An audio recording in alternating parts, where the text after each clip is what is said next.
नमस्कार, मैं हूं रंजीत छाबड़ा।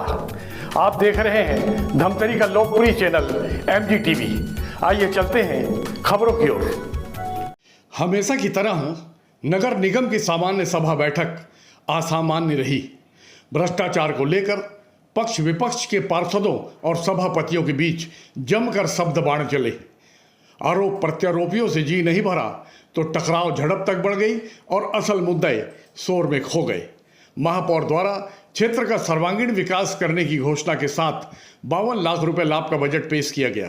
विपक्ष ने कहा कि उनके कार्यकाल की योजनाओं को आगे बढ़ाकर श्रेय लेने की राजनीति हो रही है।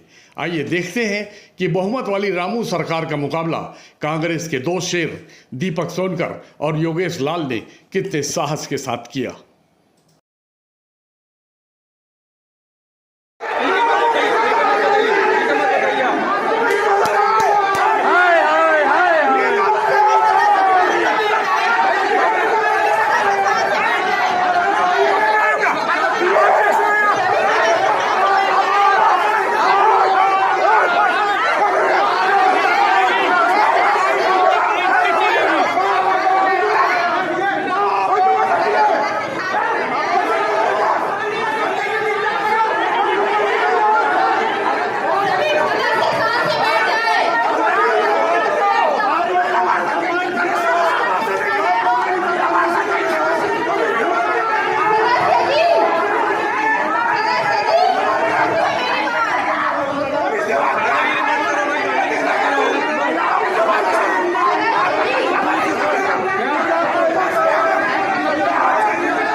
मीडिया वाले भी बाहर जाएंगे।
प्रारंभ करेंगे।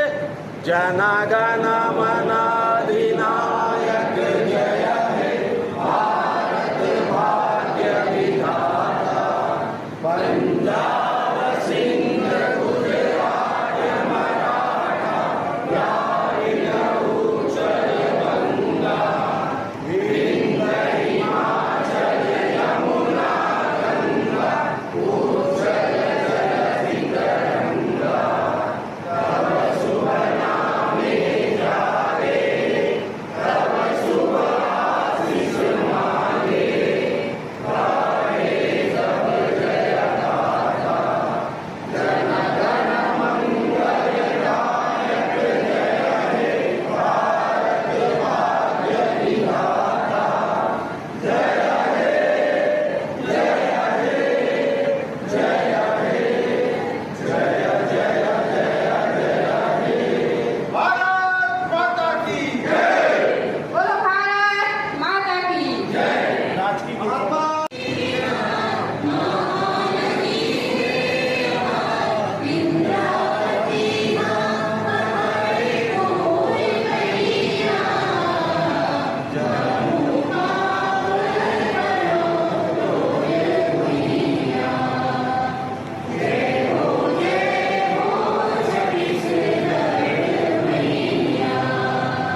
पहले मैं चाहूँगा कि जो पहलगाम में जो आज घटना हुई कुछ दिनों पूर्व, उसके लिए भी हम श्रद्धांजलि दें।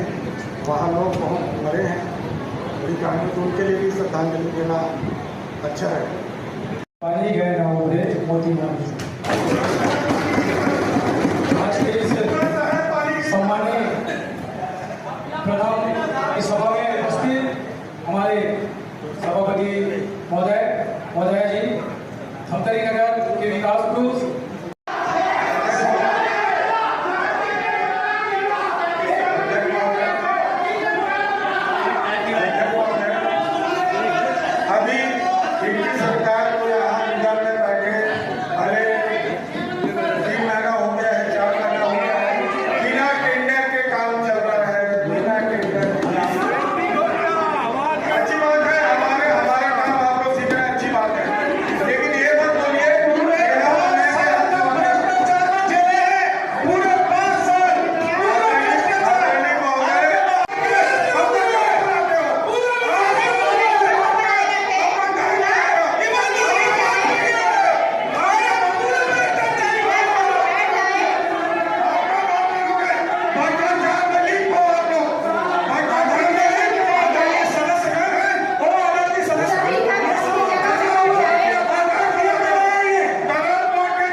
समान्य सभा में उपस्थित सम्मानित पार्षद हैं, आप सभी को मेरे सादर नमस्कार। आज समान्य सभा में मेरा प्रश्न लगा है, महिमा सागर वार्ड स्थित जैविक खाद संयंत्र के कचरा को निष्पादन करने के लिए भारत सरकार से एक फंड प्राप्त हुआ था नगर निगम धमतरी को, जिसमें आयुषी कंपनी को काम मिला था और इसके द्वारा जो कार्य किया गया है, क्या वो कार्य पूर्ण हो चुका है क्या, ये जानकारी मैं चाहता हूँ। स्पॉट पे गए कचरा कहाँ फेंक रहे, और मैंने दिलेरी से साहस दिखाया, आपने साहस दिखाया, धन्यवाद कि कांग्रेस शासन के भ्रष्टाचार से नहीं उठा रहे, अधिकारी मतलब का भी उठा रहे, धन्यवाद के बात है, धन्यवाद के बात है कि कांग्रेस के शासन के द्वारा कभी जांच के प्रश्न उठाए हैं, निष्पादन का प्रश्न उठाया है। आपके कार्यकाल में जो काम हुआ है, माननीय 20 तारीख को 27 माननीय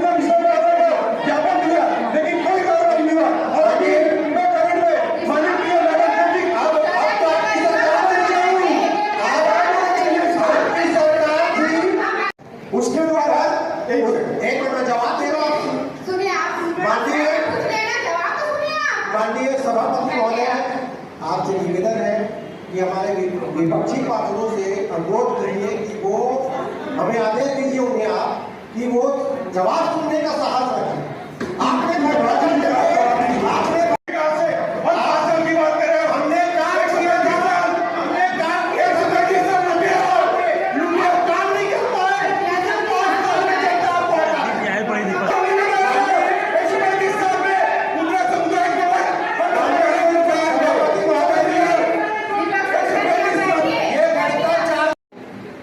पालित करना है, जो भी उसका वेस्ट मटेरियल निकलता है उसको सीमेंट कंपनी को देना था, चिल्ली पन्नी को, लेकिन उसके द्वारा ऐसा कोई भी काम नहीं किया गया।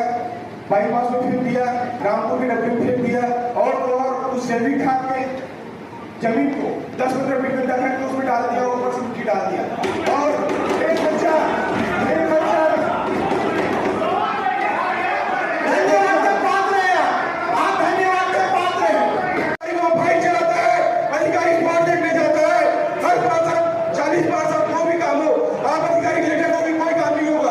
अधिकारी अपने हिसाब से काम करते हैं। तो मैं माननीय स्पीकर को निवेदन करता हूँ, इसमें जांच कमेटी बनाई जाए। आज एक अच्छा पेड़ मेरे आंख के सामने लगा, लेकिन वो मैं इस बात में देखता हूँ, मेरे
और कितनों का सौंदर्यीकरण नहीं हुआ है।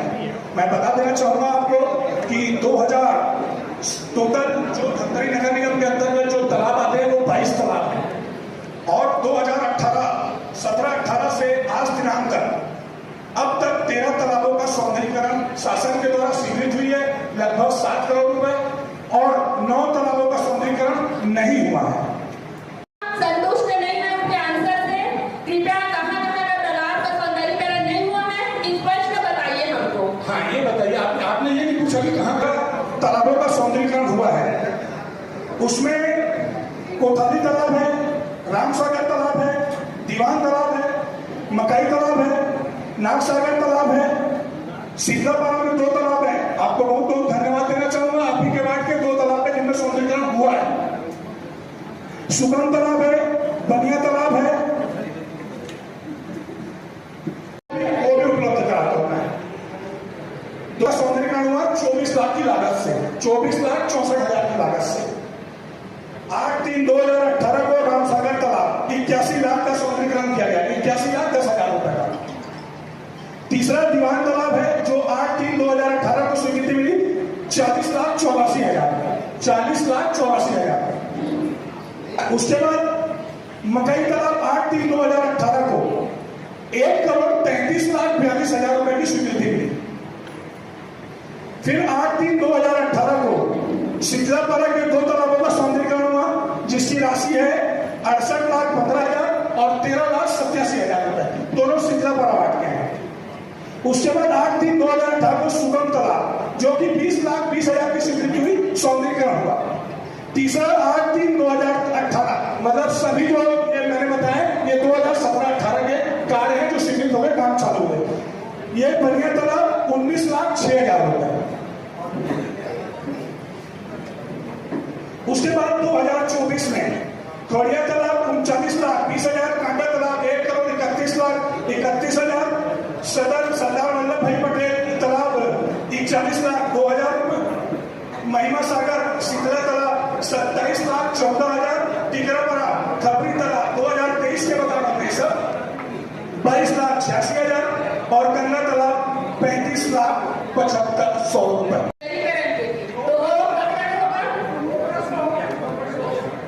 हो गया, आपको लिखित में उत्तर मिल जाएगा। आपका उसका भी जवाब देना, आप पूछिए।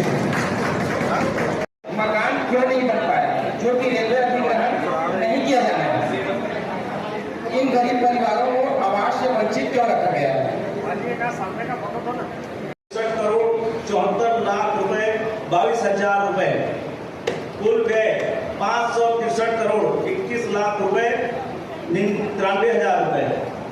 बजट का लाभ प्रस्तुत किया गया है 52,30,000 रुपए। मैं पुनः आप सभी को विश्वास दिलाना चाहता हूं कि नगर पालिका निगम के सभी वार्डों की मूलभूत सुविधाओं के साथ बड़े शहरों की तर्ज पर सौंदर्यीकरण एवं विकास कार्यों का प्रवाह जन सामान्य के उनकी अपेक्षाओं के अनुरूप गति प्रदान करेंगे। वहाँ पूर्व में औद्योगिक कार्ड में निवासरत 9 गरीब परिवारों का आवेदन प्राप्त हुआ था और उन 9 गरीब परिवारों को वहाँ मकान बन गया है। मिशन के तहत कराएंगे। ट्रांसपोर्ट नगर शहर की यातायात एवं पार्किंग व्यवस्था को ध्यान में रखते हुए ट्रांसपोर्ट नगर बनाया जाएगा। औद्योगिक क्षेत्र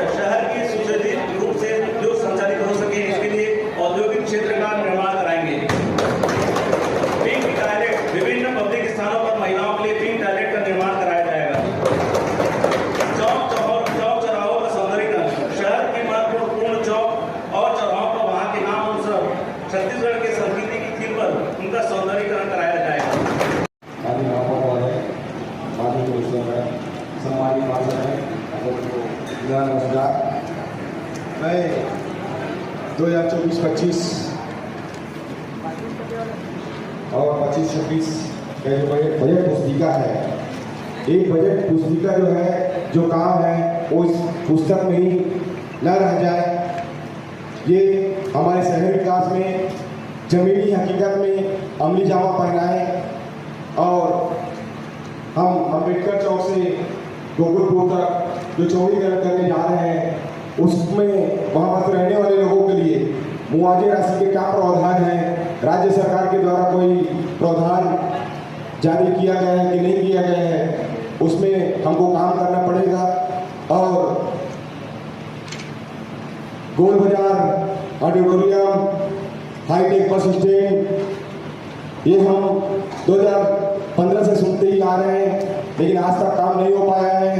हम शहर विकास में ये सभी काम अच्छे से करें कि ये काम हो जाए और शहर वासियों को लाभ मिले, सिर्फ और सिर्फ कागज में न रहे ये बजट।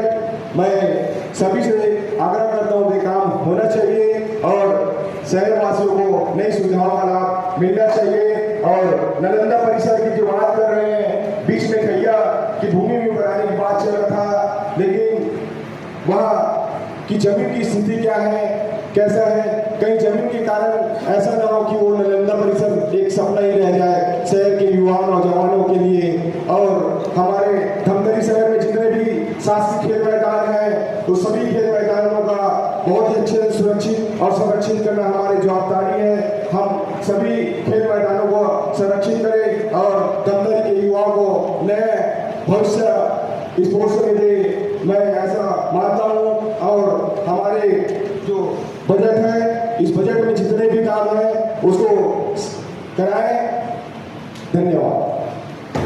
मैं आपके माध्यम से जानना चाहूँगा कि गोकुल नगर के लिए जो प्रस्तावों की बात चल रही थी, क्या उसमें जगह निर्धारित किया गया है कि नहीं किया गया, जो आज बहुत बड़ी समस्या है धमतरी के लिए। दूसरा चीज़, ये जो आपका बजट है, ये जुमलेबाजी ना रह जाए, इसका भी ध्यान देंगे। जो जुमलेबाजी बन के ना रह जाए, मैं आप लोगों को अभी से बधाई दूंगा अगर ये काम हो जाए। नहीं, आप ही लोग समझदार नहीं हो, यहाँ आप ही लोग हैं समझदार।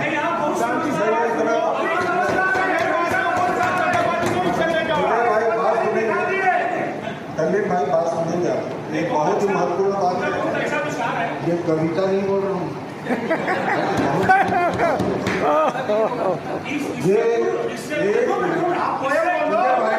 ये तो ले के समय मिलता है, खुद तो बोलने दो। मेरे को पूर्व से मतलब नहीं है, मेरे को वर्तमान से मतलब है, मेरे को वर्तमान से मतलब है, पूर्व से मतलब नहीं है। प्लीज मेरी बात सुनिए, आप मैं निवेदन कर रहा हूँ। दूसरा चीज ये है, अध्यक्ष महोदय, ये विशेष बात है कि आज जैसी धमतरी की स्थिति है, अगर डेयरी बाहर नहीं जाएगा, उन लोग जाने के लिए तैयार है, लेकिन उनको ऐसा भूमि मिलना चाहिए कि जानवर वहाँ रह सके और उनका काम कर सके। तो ऐसा जमीन आप लोगों ने देखा है, नहीं देखा है, इसकी जानकारी देंगे।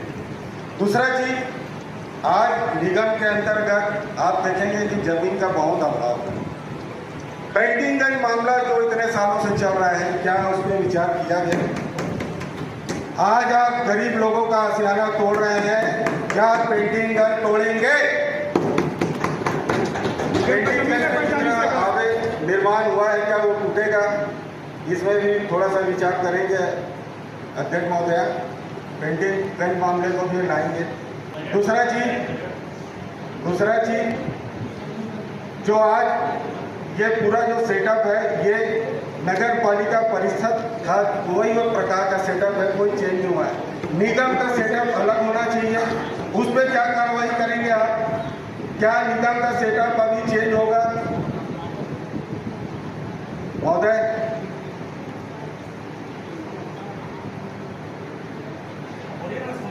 निगम का सेटअप आपको चेंज करना है। दूसरा चीज आप देखेंगे कि आज इंजीनियर से नहीं, हमारे हर वार्डों में अगर हमको किसी के पास समय नहीं है, सब दोपहर 2 बजे के बाद एमडी चढ़ाने के लिए आते हैं और कोई काम नहीं होता। तो एस्टीमेट बनाना भी जरूरी है। तो मैं ये चाहूँगा जब तक आपका पूर्ण सेटअप नहीं है तो तब तक हम इसको जुमलेबाजी ही मान के चल सकते हैं। जो लाइब्रेरी बन रहा है, जो नालंदा परिसर जो मेन है, जो स्टेट सरकार ने कहा है कि 12 नालंदा परिसर जो है उसमें जिले में बनने का है, तो मैं ये जानना चाहूँगा कि आप ठीक है आपने बिल्डिंग खड़े कर दिया, वहाँ सेटअप बना दिया, लेकिन वहाँ काम करने वाले लोगों को आप कहाँ से लाएंगे? लाइब्रेरियन कहाँ से लाएंगे वहाँ? क्योंकि ये छोटा सेटअप नहीं है, बहुत बड़ा सेटअप है। लाइब्रेरियन कहाँ से लाएंगे आप? इसकी चिंता विष्णुदेव छोटा सा लाइब्रेरी है, वहाँ काम करने वाले कोई नहीं है। कैसे करोगे? अरे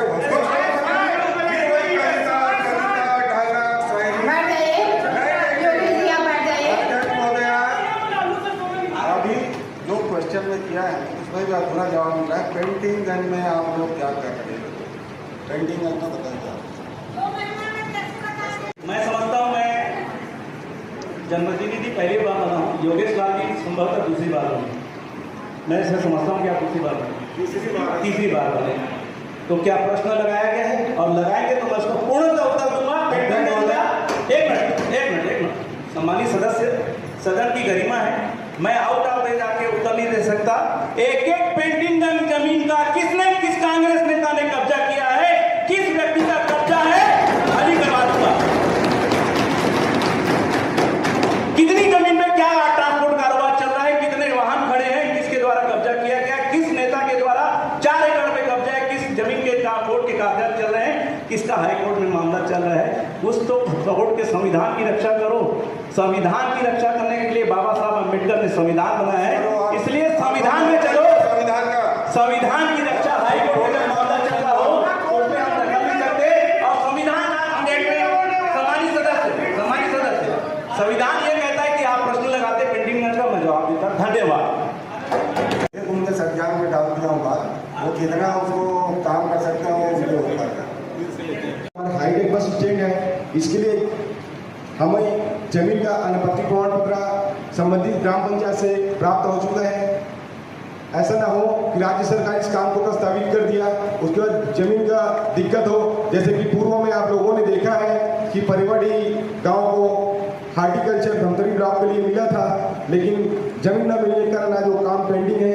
तो हमको पहले जमीन खोजना है, जमीन का एनओसी लेना है संबंधित ग्राम पंचायतों से। तो आपसे सादा जानकारी चाहिए कि ग्राम पंचायत से एनओसी लेना नहीं है। भैया ग्राम पंचायत द्वारा नगर निगम धमतरी को एनओसी दिया है कि नहीं दिया, ये जानना चाहते हैं जी। उसको जल्दी करवाइए, क्योंकि आज के समय में कोई भी विकास कार्य कर रहे हैं, अगर हमारे पास जमीन नहीं है तो बड़ी बड़ी घोषणाएं बंद करने की कोई मतलब नहीं है। तो आप लोगों से सादा निवेदन है कि जमीन पहले कंप्लीट कीजिए, नगर निगम धमतरी के नाम पे जमीन करवाइए, ग्राम पंचायत से एनओसी लीजिए, तभी अपन बात करें और काम करें। देख रहे हैं 2016 से हाईटेक बस स्टैंड खपरी बनने का है, वहां से वही जानना चाह रहा था कि अभी तक से धमतरी नगर निगम को हैंडओवर किया कि नहीं किया है ग्राम पंचायत के द्वारा। ये मामला आज का नहीं है, हाईटेक बस स्टैंड 2016 से चल रहे हैं और 2016 से सुन रहे हैं कि राज्य सरकार के द्वारा धमतरी में हाईटेक बस स्टैंड बनाना है, लेकिन न जमीन का व्यवस्था कर पा रहे हैं न फंड का, बस ये सुनाई दे रहे हैं। तो अभी हम महापौर महोदय से निवेदन करते हैं कि जल्द से जल्द पहले जमीन का कागज कंप्लीट किया जाए धमतरी नगर निगम को हाईटेक बस स्टैंड बनाने के लिए, फिर उसके बाद आगे प्रक्रिया पूरा किया जाए। अनुमत में हो तो होना ही है, लेकिन जवाब भी दोगे क्या बेटा? इसको अरे भैया हम भी निकाल चाहते हैं, जुमलेबाजी नहीं चाहते हैं।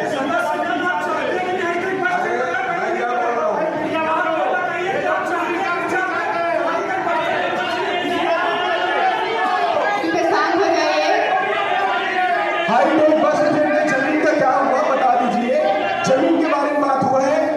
हाईटेक बस स्टैंड एनओसी का, जमीन एनओसी का 2016 में पूर्व महापौर श्रीमती अर्चना चौबे जी थी, वो भी आपकी थी, आज तक जमीन क्लियर नहीं हुआ है। यानी इससे साबित होता है कि हम अंधेरे में तीर मार रहे हैं। निवेदन है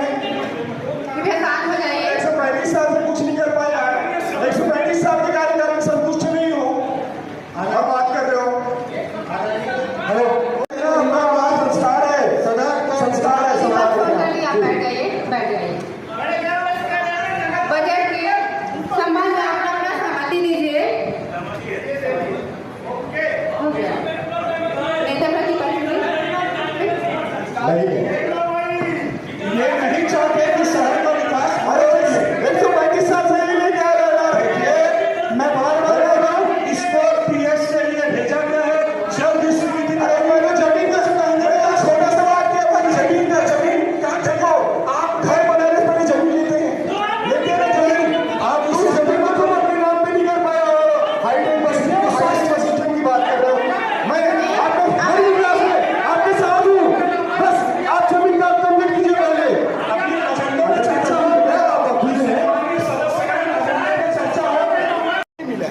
खपरी है कि अर्जुनी है, हम नगर निगम धमतरी को प्रदान करते हैं। बस मिला कि नहीं मिला कोई जानकारी चाहिए, कोई बहुत बड़ी बात नहीं है।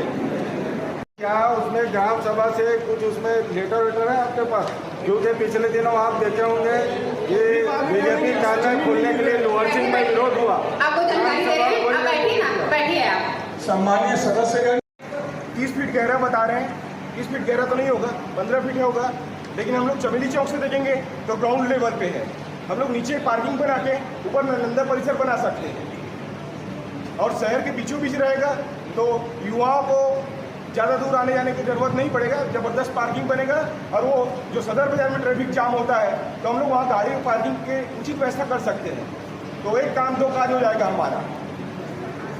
देखिए आप क्या बात करते हैं, पार्किंग आप चमेली चौक साइड से देखिएगा जमीन को, पांडे लग पीछे से। मतलब आपका कहना है कि चमेली चौक में बनेगा तो स्वीकृति देंगे, हट के सर बनेगा तो नहीं देंगे, यही है ना? की बात नहीं है, पार्किंग की बात है। मतलब शहर वासियों को पार्किंग मिल जाएगा और शहर के बीचों बीच व्यवस्था हो जाएगा। पार्किंग की शहर में पार्किंग के लिए हाईटेक पार्किंग बनाई जाएगी, उसकी चिंता मत कीजिए, रिश्वतखोरी कर रहे हैं। हर चीज यहाँ हाईटेक होगा। ट्रिपल इंजन की सरकार है, देखते हैं। और झुमर नहीं रहना चाहिए। ऐसे विकास कार्य के लिए धमतरी कांग्रेस पार्टी और धमतरी के हम पार्षद पूरे युवाओं के साथ हैं, सिर्फ एक कागज में ना रहे।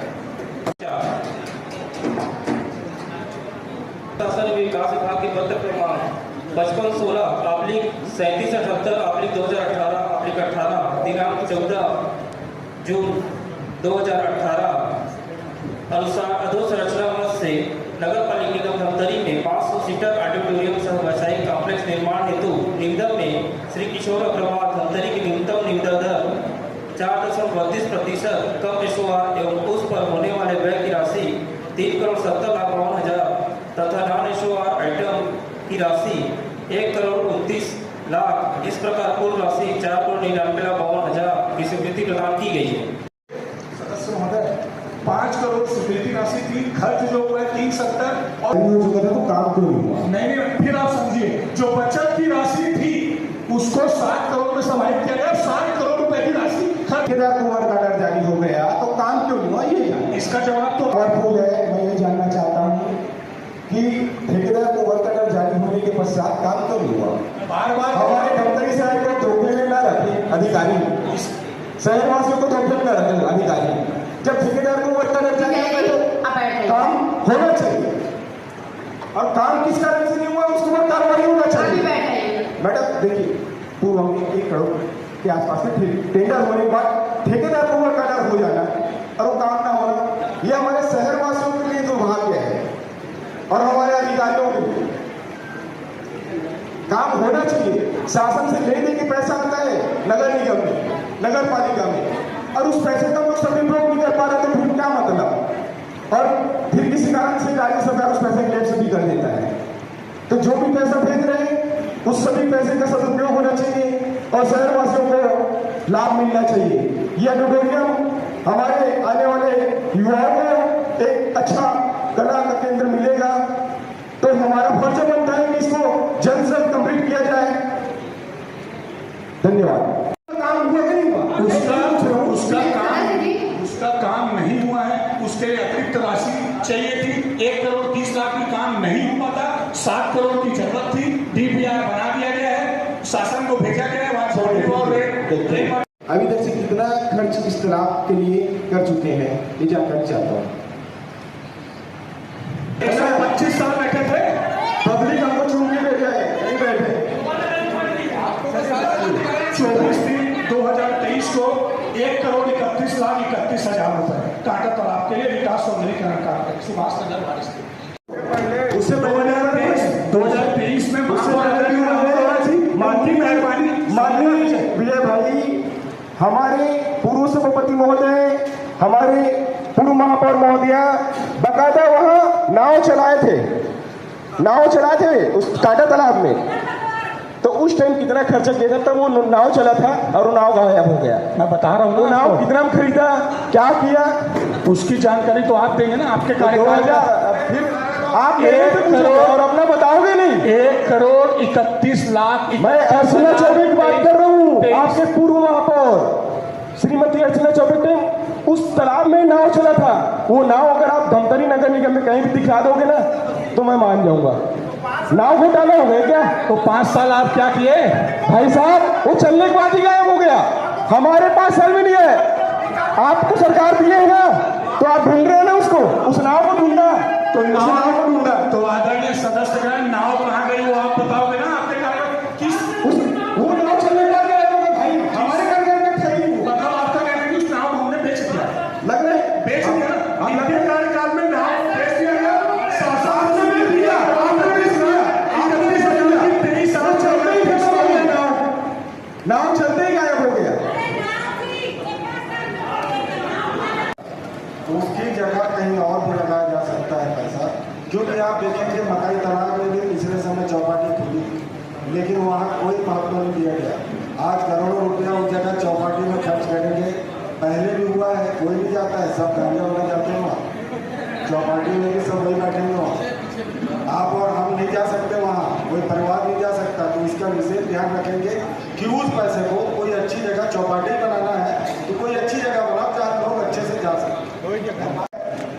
क्या एक ही जगह बनेगा तो उस एरिया के लोगों को लाभ मिलेगा, बाकी इधर है क्या है हमारे धमतरी शहरवासी का क्रेज अलग है, इमेज अलग है, खाने पीने के लिए कहीं जाते नहीं, दूर घर के आसपास जो रहता है जो मिल जाता है वो खा लेते हैं। धमतरी लोग बाहर बहुत कम जाते हैं, शहर के 2-3 जगह इसका व्यवस्था किया जाए। समझ रहे हो ना? तेरा विभिन्न स्तर कौन सा है जहाँ RCC नाला बनने वाला है?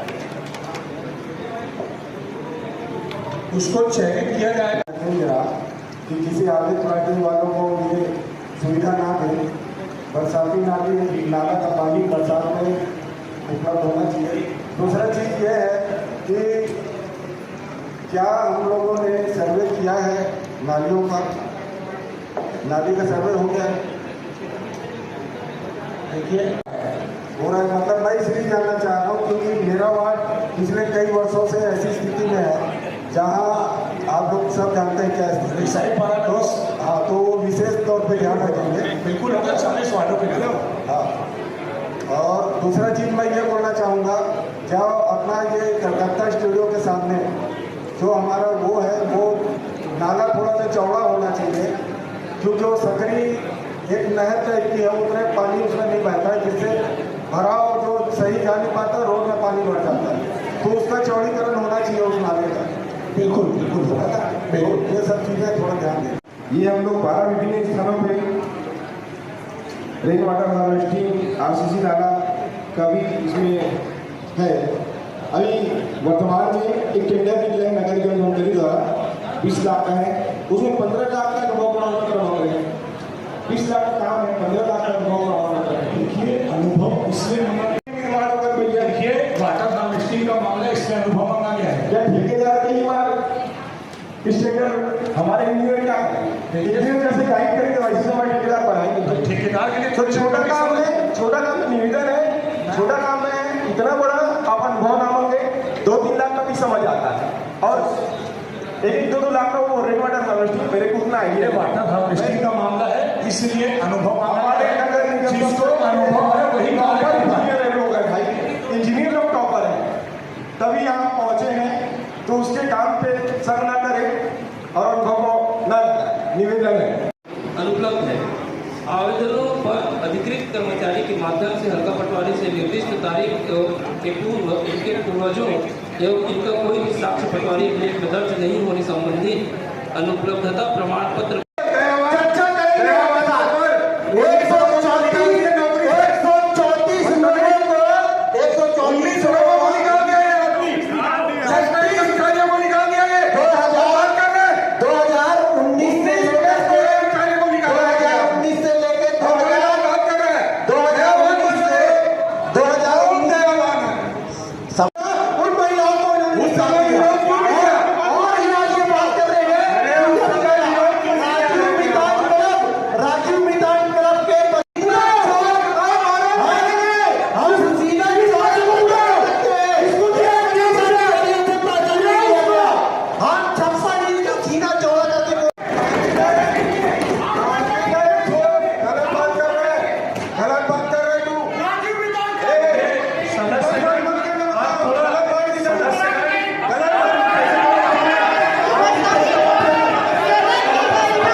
पेंटिनगंज के सवाल पे ये कहा था कि एक कांग्रेसी के पास 4 एकड़ ज़मीन है और पेंटिनगंज का मेरे मुंह से मत बोलवाइए वरना फिर काफ़ी कुछ हो। तो क्या रहस्य है जिसको आप छुपाना चाहते क्योंकि हैं? मामला हाईकोर्ट में लंबित है, हाईकोर्ट के मामले को लेकर मैं सार्वजनिक रूप से चर्चा नहीं कर सकता सदन के अंतर्गत। न्यायपालिका और विधान पालिका दोनों अलग अलग क्षेत्र हैं जी। इसलिए कई चीज़ों को जो न्यायपालिका में कार्य चल रहा है उसको सार्वजनिक नहीं किया जा सकता, कोर्ट ऑफ कंडक्ट लग जाता है। टोटल कितनी संख्या है लीजधारियों की? लगभग 67 एकड़ जमीन की लीजधारी जितने पहले थे 110 लोगों की सूची थी। कुछ लोग मृत हो चुके हैं, कुछ लोगों का कोर्ट में केस चल रहा है। अति शीघ्र इसकी जानकारी सार्वजनिक की जाएगी क्योंकि हाईकोर्ट में फाइनल स्टेज पे हैं हम लोग। आप बता रहे हैं 67 एकड़ है जबकि सारा शहर जानता है कि 45 एकड़ है, तो इसको क्या सीमांकन कराएंगे आप? आपको मालूम नहीं, सीमांकन कई बार हो चुका है इसलिए हाईकोर्ट में मामला चल रहा है। सर साहब, आपके महापौर बता रहे हैं कि पेंटिनगंज 67 एकड़ है जबकि पूरा शहर ये जानता है कि 45 एकड़ है, तो कितना एकड़ है आप अधिकृत बताइए, आप डिप्टी कमिश्नर हैं। पेंटिनगंज का मामला चूँकि माननीय न्यायालय में है, इस विषय में कुछ भी कथन जो है कोड ऑफ कंडक्ट और दूसरा कोर्ट के कंटेम्प्ट के विरुद्ध होता है, माननीय न्यायालय में विचाराधीन है। इस मामले में कुछ कहना कठिन है। टोटल लीजधारियों की संख्या? लीजधारियों की संख्या जो है 105 105। कितने मामले लंबित है कोर्ट में? देखिए मामले टोटल 26 लंबे हैं, 26 साल है और अलग अलग मामले जो है वो अलग अलग हैं। लीज नवीनीकरण अवधि के मामले अलग है, लीज रेंट के मामले मतलब 26 सालों में आप वहाँ 26 साल नहीं है, 26 मामले लंबित 26 मामले लंबित है। तो ये उसका फिर निष्पादन किस तरह होगा? वहाँ बता रहे बहुत सारे अवैध कब्जे हैं। न्यायालय जो है उनके निर्णय के अधीन अभी मामला चल रहा है और निर्णय समापन हुआ आपकी सामान्य सभा का। देखिए सभी ने अपने अपने विचार प्रकट किए हैं और सुझाव भी प्राप्त हुए हैं और सामान्य सभा का पहली सामान्य सभा की बैठक थी। बहुत महत्वपूर्ण एजेंडे इसमें शामिल किए गए थे। सारे एजेंडे जो हैं वो पारित किए गए हैं और लोकहित और जनहित के कई सारे ऐसे मुद्दे जो पहले से सामान्य सभा की बैठक आयोजित नहीं होने के कारण नहीं हो पाई थी, वो बैठकें जो है वो आयोजित करके अभी जो सामान्य सभा का प्रकरण है बहुत जनहित का जो मुद्दा था उसको ला करके सामान्य सभा ने उसको पारित कर दिया। आप भी जानते हैं और हम भी जानते हैं और पूरा शहर जानता है कि पेंटिनगंज 45 एकड़ में है, लेकिन आपके जो महापौर है बता रहे हैं 67 एकड़ में है। आपकी क्या जानकारी है? नहीं, ये जो मुद्दा है पेंटिनगंज का, ये बहुत पहले से चला आ रहा है और ये 45 एकड़ से ज़्यादा है, 45 एकड़ से ज़्यादा है। और मैं तो यही चाहूँगा कि इसको और भी अगर खोजा जाए ना तो और भी ज़मीन मिल सकती है, लेकिन जो कोर्ट में केस चल रहा है वो सिर्फ उन्हीं को याद है कि जो यहाँ कितने एकड़ में चल रहा है जी। अगर उसको जांच किया जाए तो और भी बहुत सारे निकलेंगे पेंटिनगंज की भूमि। उन्होंने कांग्रेसियों पर आरोप लगाया है कि कांग्रेसियों का ज़्यादा कब्जा है, तो इस तरह के आरोप पर क्या कहना है आपका? वहाँ कांग्रेसियों का भी कब्जा है और बीजेपी वालों का भी कब्जा है। आप ये नहीं बोल सकते कि एक पार्टी का कब्जा है, दोनों पार्टी के लोगों का कब्जा है।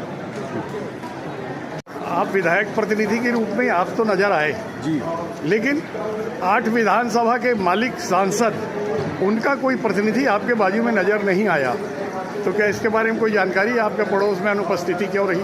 नहीं, मुझे जानकारी मिली कि अभी तक सांसद जी ने कोई प्रतिनिधि नियुक्त नहीं किया जी। मैंने पूछा तो उन्होंने कहा कि अभी तक निगम के पास ऐसी कोई सूचना नहीं है कि ये सांसद प्रतिनिधि हैं और इस वजह से ये स्थान रिक्त है जी। और एक विधायक प्रतिनिधि के रूप में आज आपने जो पूरी कार्रवाई देखी है उस संबंध में आपकी क्या टिप्पणी है?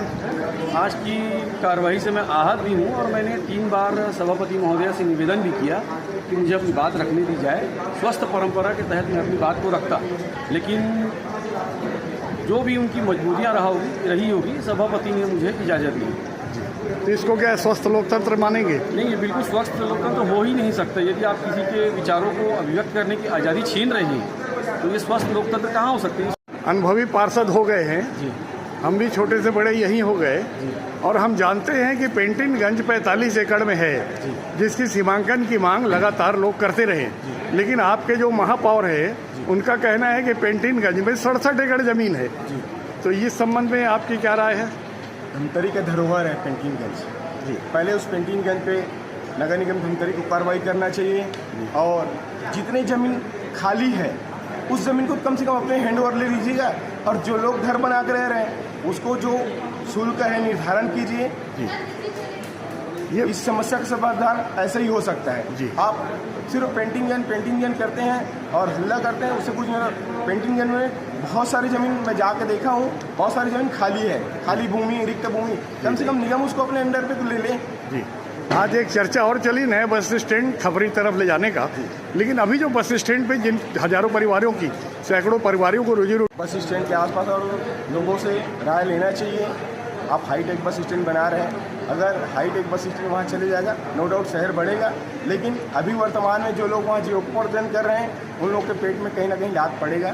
और उसी बस स्टैंड को भी बहुत अच्छे भव्य रूप से बनाया जाए कि बस यहाँ भी आए, उसके बाद वहाँ भी जाए। हाईटेक बस स्टैंड में आप कुरूद में देख सकते हैं, मेन रोड में भी रुकता है, उसके बाद बस स्टैंड भी जाता है, तो दोनों बस स्टैंड रहना चाहिए। ठीक। विजय भैया, आपका जो वार्ड है वो अकरस बरसात हुई थी, उसमें डूब गया और वहाँ नाली निर्माण रोक दिया गया है, जिससे बहुत ज़्यादा परेशानी जा रही है।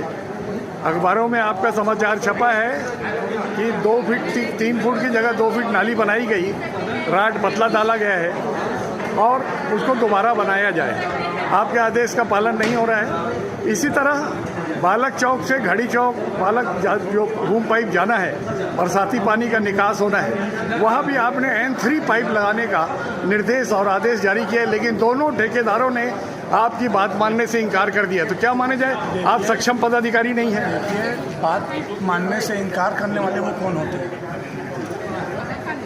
भारतीय जनता पार्टी सुशासन वाली सरकार आई है, इनको जो कार्य का अनुभव है कांग्रेस कार्यकाल का गुणवत्ताहीन काम करना है, तो अभी भी ये चाह रहे थे कि हम गुणवत्ताहीन काम करें, तो अब सुशासन वाली सरकार हो गई है। प्रभाव से आदरणीय महापौर जी और मैं स्वयं वार्ड का निरीक्षण करने पहुंचे और वहां पे 3 फीट नाली बनाई जानी थी, 2 फीट बनाई जा रही थी। तत्काल प्रभाव से उसको कार्य को रोका गया और इंजीनियरों को बुला के कहा गया कि जो ड्राइंग डिजाइन दी गई है उसके मापदंड पे कार्य हो।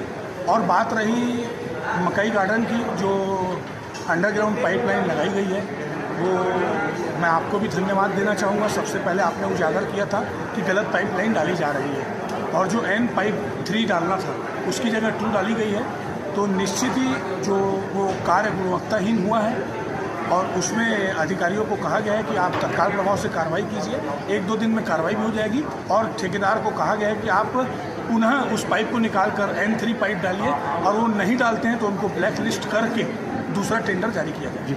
तो जब काम चलते रहता है उस समय आपके सब इंजीनियर वहाँ मौके पर जाते क्यों नहीं?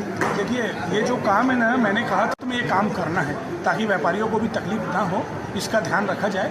तो अधिकारी वहाँ पे रात में 1-2 बार मैं स्वयं गया था, बट मुझे इतना इस चीज़ की जानकारी नहीं थी 3 और 2 की, तो उसके बाद में पता पड़ा तो तत्काल उसे ब्लैक लिस्टेड करने के लिए कहा गया है। तो क्या रीटेंडर करवाएंगे? बिल्कुल रीटेंडर 2 से 3 दिन में होगा रीटेंडर। देखिए, जो मेरा ड्रीम प्रोजेक्ट है वो सबसे ज़्यादा अगर जलमग्न कोई वार्ड होता है तो आमापारा वार्ड होता है। और मैंने इस 5 वर्षों में बार बार कहा था कि जब हमारी सुशासन वाली सरकार आएगी, जैसी हमारी भारतीय जनता पार्टी सुशासन वाली सरकार आई, पहला काम हमारे द्वारा ये किया गया कि 1 करोड़ की स्वीकृति जो जलमग्न होता है वार्ड आमापारा वार्ड, उससे राहत दिलाई जाए और उसका ड्राइंग डिजाइन एस्टीमेट बना के पास करके कार्य आदेश भी निकाला गया, बट ठेकेदार ने गुणवत्ताहीन काम किया, उसको सुधारा गया। विक्रांत भैया, ये जो सभा आज हो रही है, सामान्य सभा, और बजट 2025-26 जो पेश किया जा रहा है, ये पूरे विषय को आपने सुना, करीब से देखा जी, क्या समझ में आया? देखिए, मैं इस पर स्पष्ट ये कहना चाहता हूँ कि बजट पेश करना आसान होता है, लेकिन बजट पे लागू करना कठिन होता है। मैं ये कहना चाहता हूँ, बजट में आपने जितनी भी बातें कर रहे हैं वो बातें पुरानी हैं, चाहे वो ऑडिटोरियम की बात हो, बस स्टैंड की बात हो, सिटी बस की बात हो, ये सारे पुराने चीज़। जब तक कोई चीज़ धरातल में नहीं आता तब तक किसी चीज़ पे कहना मैं लाजमी नहीं समझता। अगर आप बजट पेश कर रहे हैं तो उसको लाना भी आपकी जवाबदारी है। अब ये कितना ला सकते हैं वो देखने को है। हमारी जब सरकार थी, भूपेश बघेल की सरकार, और वहाँ पर हमने भी बहुत सारे कार्य किए हैं और उसी कार्य को ये लोग बखान कर रहे हैं और भाषण दे रहे हैं। अरे, भाषण देने का समय नहीं है निगम में। निगम में समय है कि आप क्या बोल रहे हैं, क्या शहर की जनता के हित के लिए कर रहे हैं, ऐसे चीज़ों पे, क्योंकि इतने सारे क्वेश्चन लगे हुए हैं, इतने सारे प्रश्न लगे हुए हैं और मात्र 1 घंटे का समय देना मैं समझता उचित नहीं है। सभा अगर होता है तो मेरा यह मांग है कि यहाँ समय 2 दिन का रखना चाहिए ताकि बजट भी पेश हो सके और जितने भी पार्षद जो अपने 40 वार्ड के पार्षद हैं वो अपने उम्मीद लेके आए रहते हैं, अपना प्रश्न लगाते हैं, उस प्रश्न का जवाब उनको मिलना चाहिए। एक जो बड़ा संवेदनशील मुद्दा है जो यहाँ छूट गया, पेंटिनगंज जी, उसके बारे में कोई चर्चा नहीं की गई, जबकि यहाँ के हालात ये रहते हैं कि तनख्वाह देने के लिए लोगों को समय से पैसा नहीं रहता है। उस मुद्दे को न छूना, पेंटिनगंज जैसे मुद्दे को न छूना और सीमांकन न कराने जैसी बात में भी मौन रहना क्या इशारा करता है? रंजीत भैया, मैं इसमें एक चीज़ स्पष्ट कर देना चाहता हूँ। मैं गैर राजनीतिक रूप से इस चीज़ को बात को कहना चाहूँगा, अगर निगम को अपना राजस्व बढ़ाना है तो पेंटिनगंज की ओर बढ़ना चाहिए। मुझे समझ ये नहीं आता, कोई भी सरकार आती पेंटिनगंज के थोड़ा सा छेड़ते हैं फिर शांत बैठ जाते हैं। इस पे किस बात है मेरे को नहीं पता चलता, लेकिन कहीं ना कहीं यह भ्रष्टाचार की लिप्त होने का संकेत देता है जी। लेकिन इसमें आप जो पेंटिनगंज की बात कहें बहुत अच्छी बात है। पेंटिनगंज का अगर मामला सुलझ जाता है तो मैं समझता हूँ कि निगम में कोई भी किसी को तनख्वाह देने के लिए कभी कोई परेशानी नहीं होगी। सबसे बड़ा राजस्व पेंटिनगंज का है।